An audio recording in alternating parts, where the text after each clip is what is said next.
Oakwood Elementary stood at the edge of town, a weathered brick building with moss-covered shingles and a tiny library hidden behind the playground, where sunlight rarely touched the dusty windows. Today was graduation day. Music played over the loudspeaker, students ran and laughed, and the smell of cookies floated through the warm air. Inside, the library sat quiet, cobwebs draped over books untouched for years. Beneath it, a rusted iron door led to the basement archive, a place few remembered. Ms. Clara, 35, the soft-spoken librarian in a white blouse and tied-back hair, did her final rounds before summer break.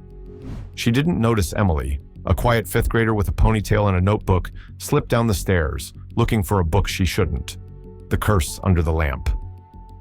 Outside, Principal James watched the celebration, his gaze drifting uneasily toward the library. Down below, Ms. Clara turned the key. The lock clicked. A faint rustle came from within. She paused, glanced through the keyhole, saw only blackness. "Must be the wind," she whispered, and walked away, not knowing she'd just locked Emily inside. 2 months later, Ms. Clara returned to Oakwood Elementary. The summer air was thick and still, birds outside scattered and quiet. The school felt heavier somehow, like it had been holding its breath. As she stepped inside, a foul, metallic stench drifted from the basement. Her heart pounded. She unlocked the rusted iron door. The hinges groaned as it swung open. Flashlight trembling in her hand, she stepped into the darkness. The beam swept across the stone floor and froze. Emily was there, curled in the corner, her body stiff, her small arms clutching the curse under the lamp. Her eyes were wide, lifeless, and completely white. No pupils. Her fingernails were shattered, fingertips bloodied, streaks of dried crimson forming a crude circle around her. Next to her, torn pages littered the floor, scrawled in a child's frantic handwriting. It called my name. A hand came out of the wall. So cold. Miss Clara screamed and stumbled back, nearly dropping the flashlight. But something else caught her eye. Through the narrow keyhole, where just blackness should be, an unblinking white eye stared directly at her. Frozen in terror, she slammed the door shut and fumbled for her phone. No signal, just static. From the empty library above, soft giggles echoed between the bookshelves, childish, distant, wrong. She bolted upstairs and burst into the courtyard. Principal James was there, pale as ash. "What did you see down there?" he asked, voice hollow. Clara gasped. "Emily's dead. Something's in the basement." James closed his eyes, face stricken. His voice was barely a whisper. "No, it's starting again?" Ms. Clara and Principal James burst into the hallway, but something was wrong. The school had changed. The flickering fluorescent lights above sputtered once, twice, then died completely, plunging everything into a cold, gray dimness. Beyond the windows, the world had vanished. No playground, no sky, only a thick, swirling fog pressing against the glass like a silent sea. Their footsteps echoed unnaturally loud on the tile floor. Clara reached for her phone. No signal. She tried again. The clicking of the screen echoed like gunshots in a chapel. Then, a sound. It came from behind them. A slow, deliberate dragging, like fingernails clawing across wood. 1, 2, 3. It continued until the 13th scrape, then stopped. Clara spun around. The basement door stood there again, impossibly close, though they had run far from it. Its rusted surface looked wet now, pulsing faintly in the dark. From the keyhole came a whisper, not in any language, just breathe, just presence. And beneath it, the sound of footsteps, slow, measured, growing louder. James grabbed Clara's arm. "We have to get out," he cried. But when they turned to flee, the school gates were gone. In their place stood a wall of old brick, thick with mildew. Every corridor looped back on itself, no matter which way they turned. The halls twisted, bent, closed in. Every path led back to the door. Clara banged on the walls, shouting for help, but her voice was swallowed by the silence, like the building itself refused to let sound escape. James collapsed against the wall, trembling. "I've seen this before," he whispered, tears gathering in his eyes. "It never forgives, and now it remembers." The door creaked open an inch behind them. They barricaded themselves inside the teacher's lounge, slamming the door shut and locking it behind them. The silence felt thick, but it didn't last. From the bookshelf in the corner came a soft, rhythmic scratching, steady, patient, like something waiting to be noticed. Ms. Clara hesitated, then crept toward the noise. As her fingers touched the dusty wooden shelf, a book slid forward on its own and fell to the floor with a dull thud. The Curse Under the Lamp. It flipped open on impact, pages fluttering until one stopped mid-turn, as if an unseen hand had chosen it. The words stared up at her in spidery ink-black scrawl. Ms. Clara, I'm not alone anymore. Tommy wants to see you and Principal James. And then, Emily's voice echoed in Clara's mind, clear as a memory. Do you remember him? He's been waiting so long. A rush of cold swept through Clara's chest.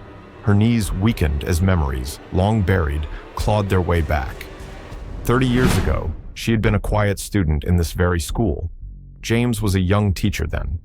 Tommy, the son of the old janitor, was just a boy, curious, always lurking in the hallways. One day, Tommy saw something he shouldn't have. James stealing from the school fund.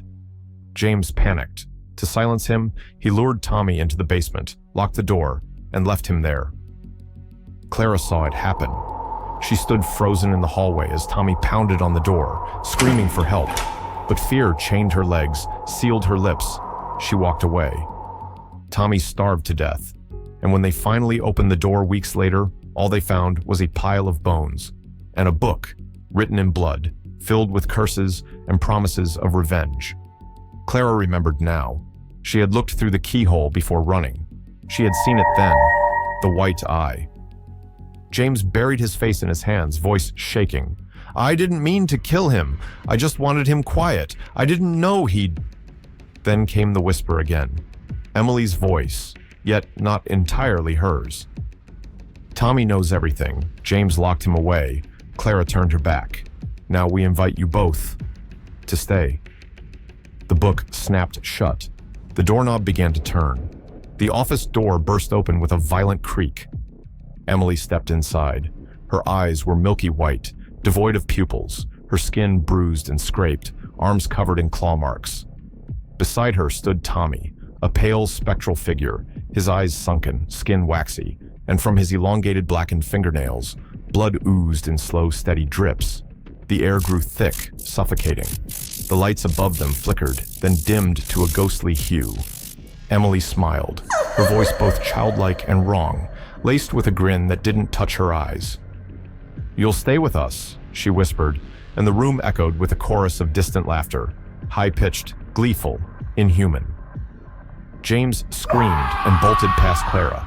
He wrenched open the door and ran, but every corridor twisted upon itself, each path leading him back to the same place, the basement entrance. Panting, he threw himself at the rusted door, pounding with desperate fists. His nails split open, tearing as he clawed the metal. Blood streaked the surface, forming a ring around his feet, thick, dark, ritualistic. He fell to his knees, trembling, staring into the keyhole. Behind it, the white eye stared back. I'm sorry, Tommy, he cried, voice cracking. I didn't mean for you to die. I was young. I was scared. But the basement offered no forgiveness. His body jerked violently, his spine twisted with sickening cracks, bones popping out of place. His eyes rolled back, pupils vanishing into white. Fingernails blackened and lengthened, as if pulled by unseen forces, curling like claws. James let out a guttural cry, then collapsed. Tommy stepped forward, face eerily calm. Too late, Principal James, he whispered, as the shadows of the basement swallowed the writhing body whole. A final scream echoed through the hallway, then silence. Miss Clara rushed after him, tears streaming down her face, but the basement door slammed shut inches from her fingertips. She rattled the handle, locked. Her hands shook. She looked down. Blood was seeping from under her nails. Her fingertips had turned black. She backed away in horror, but the air grew thick, sticky. Her reflection in the brass doorknob stared back, her eyes now devoid of pupils, her voice a fractured echo as she screamed, "No, I don't want this." But her voice had already begun to shift, warping, overlapping with Emily's lilting laugh. The door creaked open, though she hadn't touched it. Invisible hands gripped her wrists. She was dragged inside, screaming until her voice broke, then cut off. The door slammed shut behind her. The hallway stood still again. The next morning, police received an anonymous tip and searched Oakwood Elementary. They found no trace of Ms. Clara or Principal James, no fingerprints, no activity on their phones. Their names had vanished from all school records, as if they had never worked there. Only two things remained inside the locked basement: a tattered white blouse stained with blood and a metal fountain pen, its engraved initials, JH, barely legible. They lay beside a closed book, resting in the center of the floor. Its title, The Curse Under the Lamp. Still sealed, still waiting. At the police evidence vault, the cursed book sat sealed inside a glass case. Past midnight, the guard heard scratching. 13 slow drags. The case unlocked. The book flipped open. A small bloodied hand reached out. Emily's voice giggled. Anyone else? The lights cut out. When they flickered back, the guard was gone. The book lay on the floor. One message scrawled in red. Your turn. Final scene. Far from school, a boy reads under a desk lamp, scratching at his window. Through the front door's keyhole, the white eye watches. The book flips a page. Welcome to the library. The screen fades to black. Emily laughs. Then a whisper, Ms. Clara and Principal James say hi.